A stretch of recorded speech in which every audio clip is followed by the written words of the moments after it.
Chirag light तेल, सूर्यफूल, सरकी आणि पाम तेल तसंच साखर आणि धान्याचे होलसेल व्यापारी। चिराग एंटरप्राइजेस, 6वी गल्ली, ड्रेसिंगपूर। फोन 7066 916 916।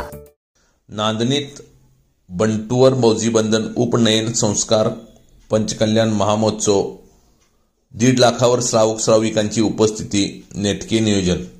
नांदणी तालुका शिरोळ येथे पंचकल्याणक प्रतिष्ठा व महामस्तकाभिषेक महोत्सवामध्ये रविवारी बंटूवर मौजी बंधन उपनयन संस्कार करण्यात आले।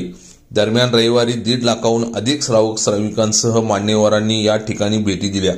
आचार्य श्री विशुद्ध सागरजी महाराज व स्वस्ती श्री जिनसेन भट्टारक महास्वामी यांच्यासह उपस्थित मुनी संघांच्या वतीने मंत्र संस्कार करण्यात आले। मौजी बंधन सोहळ्यामध्ये सुमारे 550 बंटूंनी सहभाग घेतला होता। 1 जानेवारीपासून प्रतिष्ठा महोत्सवाला सुरुवात झाली आहे। गेल्या 4 दिवस सांगली, कोल्हापूर, कर्नाटकसह विविध जिल्ह्यातून श्रावक उपस्थित लावत आहेत। 9 दिवस चालणाऱ्या या पंचकल्याण महोत्सवासाठी नेटके संयोजन केले जात आहे। रविवारी नांदणी येथील महोत्सवासाठी 1.5 लाखाहून अधिक श्राविकांनी उपस्थिती दर्शवली।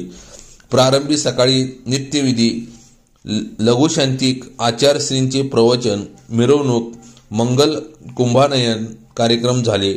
दुपारी राज्यसभा व भगवंतांचे दीक्षा कल्याणक महोत्सव पार पडले। यावेळी भगवान 1008 आदिनाथ स्वामींनी दीक्षा घेतली। यावेळी आमदार राजेंद्र पल्ले यड्रावकर, शशिकला जोल्ले, जिल्हाधिकारी अमोल येडगे, माजी खासदार राजू शेट्टी, उत्तम पाटील, विनोद घोडावत, प्रसन्न हजारे, भालचंद्र पाटील, डॉक्टर कल्याण गंगावाल, डॉक्टर श्रीवर्धन पाटील, राजेंद्र गड्डण्यावर, न्यायमूर्ती प्रवीण भिदडे, बाळ पाटणकर यांच्यासह महाराष्ट्रासह कर्नाटकातील हजारो श्रावक श्राविका उपस्थित होते। कोथळी टाइम्स न्यूज चॅनलला सबस्क्राइब करा, लाईक करा, बेल आयकॉनला क्लिक करा। ताज्या घडामोडीसाठी आमचा नंबर आपल्या ग्रुपमध्ये ऍड करा।